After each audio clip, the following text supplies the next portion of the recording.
നമസ്കാരം. ഡെയിലി അപ്ഡേറ്റ്സിലേക്ക് സ്വാഗതം. ആദ്യം ഇന്നത്തെ പ്രധാന വാർത്തകൾ. ലോക്സഭാ പ്രസംഗത്തിലെ രാഹുൽ ഗാന്ധിയുടെ ഹിന്ദു പരാമർശം സഭാരേഖകളിൽ നിന്ന് നീക്കി. ഗസയിൽ ആക്രമണം വ്യാപിപ്പിക്കാൻ ഉറച്ച ഇസ്രായേൽ. യുദ്ധം നിർണായക ഘട്ടത്തിലെന്ന് നെതന്യാഹു. ആലപ്പുഴയിൽ കാണാതായ യുവതിയെ കൊന്നു കുഴിച്ചുമൂടി. 18 വർഷത്തിന് ശേഷം പോലീസിന് രഹസ്യവിവരം. 5 ദിവസത്തെ കൂടി മഴ തുടരുമെന്ന് കേന്ദ്ര കാലാവസ്ഥാ വകുപ്പ്. വാർത്തകൾ വിശദമായി.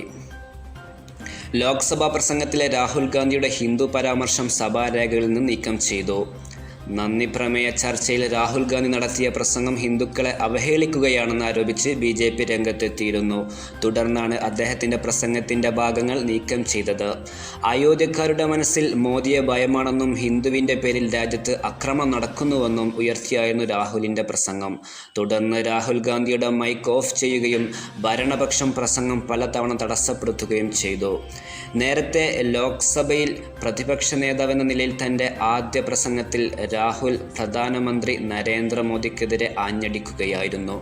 ഭയവും വിദ്വേഷവും പ്രചരിപ്പിക്കാനുള്ളതല്ല ഹിന്ദുമതമെന്ന് പറഞ്ഞ രാഹുൽ RSSും BJPയും മോദിയുമെല്ലാം ഹിന്ദുക്കളെ പ്രതിനിധീകരിക്കുന്നില്ല എന്ന് വ്യക്തമാക്കിയിരുന്നു.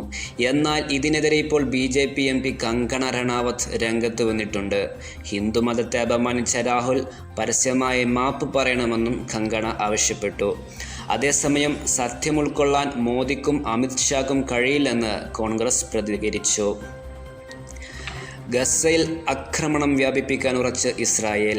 യുദ്ധം നിർണായക ഘട്ടത്തിലെന്ന് നെതന്യാഹു. ഗസയിൽ ഹമാസും ഇസ്രായേലും തമ്മിൽ കനത്ത തെരുവ് യുദ്ധം നടക്കുന്നതിനിടെ ആക്രമണം വ്യാപിപ്പിക്കാൻ ഉറച്ച് നെതന്യാഹു സർക്കാർ. ആക്രമണം നിർത്താതെ പിറകോട്ടില്ലെന്ന നിലപാടിലാണ് ഹിസ്ബുള്ള. ഇസ്രായേൽ തടവറകളിൽ ഫലസ്തീനികൾ നേരിടുന്നത് കൊടിയ പീഡനമാണെന്ന് സൈന്യം വിട്ടയച്ച അൽ-ഷിഫ ആശുപത്രി മേധാവി വെളിപ്പെടുത്തി. വടക്കൻ തെക്കൻ ഗസകളിൽ ഇസ്രായേൽ ആക്രമണം രൂക്ഷമായി നടന്നുകൊണ്ടിരിക്കുകയാണ്.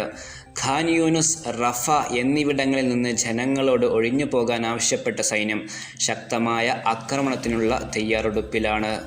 ഖാൻ യൂണിറ്റിൽ നിന്ന് ഇസ്രായേൽ നഗരങ്ങളെ ലക്ഷ്യമിട്ട് ഇന്നലെ 20ഓളം റോക്കറ്റുകൾ അയച്ചിരുന്നു. തുടർന്നാണ് ആളുകളോട് ഒഴിഞ്ഞു പോകാൻ സൈന്യം ആവശ്യപ്പെട്ടത്. ആലപ്പുഴയിൽ കാണാതായ യുവതിയെ കൊന്നു കുഴിച്ചുമൂടി. 18 വർഷത്തിന് ശേഷം പോലീസിന് രഹസ്യവിവരം.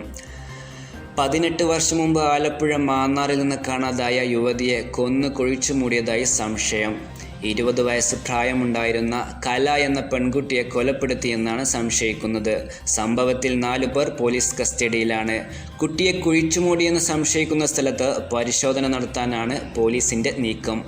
ആലപ്പുഴ ജില്ലാ മേധാവിക്ക് ലഭിച്ച രഹസ്യവിവരത്തിൻ്റെ അടിസ്ഥാനത്തിലാണ് 18 വർഷം മുമ്പ് നടന്ന സംഭവം വീണ്ടും അന്വേഷണത്തിലേക്ക് എത്തുന്നത്. രഹസ്യമായി പോലീസ് നടത്തിയ അന്വേഷണത്തിനിടയിൽ കലയുടേത് കൊലപാതകമാണെന്ന് കണ്ടെത്തുകയായിരുന്നു. കലയുടെ ഭർത്താവ് അജിത് കുമാറാണ് ആദ്യം പിടിയിലായത്. വിദേശത്തു നിന്നും നാട്ടിലെത്തിയ ഇയാളെ പോലീസ് അറസ്റ്റ് ചെയ്യുകയായിരുന്നു. ഏറെ നാൾ അന്വേഷിച്ചിട്ടും യുവതിയെ കണ്ടെത്താൻ കഴിയാതെ വന്നതോടെ കേസ് അവസാനിപ്പിക്കുകയായിരുന്നു. നിർണായക വിവരത്തിൻ്റെ അടിസ്ഥാനത്തിൽ നടത്തിയ അന്വേഷണത്തിന് ഒടുവിൽ പിടിയിലായത് ഭർത്താവുമടക്കം 4 പേർ. സെപ്റ്റിക് ടാങ്ക് പൊളിച്ച് പരിശോധിക്കാനുള്ള ക്രമീകരണങ്ങൾ എല്ലാം പൂർത്തിയായി കഴിഞ്ഞിട്ടുണ്ടെന്നും പരിശോധനക്കൊടുവിൽ കൃത്യം നടത്തിയത് എന്തിനു വേണ്ടിയാണെന്നും അടക്കമുള്ള കാര്യങ്ങൾ വ്യക്തമാക്കുമെന്നും പോലീസ് പറഞ്ഞു. 5 ദിവസത്തെ കൂടി മഴ തുടരുമെന്ന് കേന്ദ്ര കാലാവസ്ഥാ വകുപ്പ്. സംസ്ഥാനത്ത് കഴിഞ്ഞ ദിവസങ്ങളിൽ ലഭിച്ചിരുന്ന മഴയ്ക്ക് കുറവ് വന്നെങ്കിലും വരുന്ന 5 ദിവസത്തെ കൂടി മഴ തുടരുമെന്ന് കേന്ദ്ര കാലാവസ്ഥാ വകുപ്പ്. ഒറ്റപ്പെട്ട ശക്തമായ മഴയ്ക്കുള്ള സാധ്യത മുൻനിർത്തി തിരുവനന്തപുരം, കൊല്ലം, ആലപ്പുഴ, കോഴിക്കോട്, കണ്ണൂർ, കാസർഗോഡ് ജില്ലകളിൽ ഇന്ന് യെല്ലോ അലർട്ട് പ്രഖ്യാപിച്ചു. ഉയർന്ന തിരമാലകളടക്കം കടലാക്രമണത്തിനും സാധ്യതയുള്ളതിനാൽ കർണാടക, ലക്ഷദ്വീപ് തീരങ്ങളിൽ മത്സ്യബന്ധനത്തിന് വിലക്ക് തുടരുകയാണ്. വാർത്തകൾ ഇവിടെ അവസാനിക്കുന്നു. നന്ദി, നമസ്കാരം.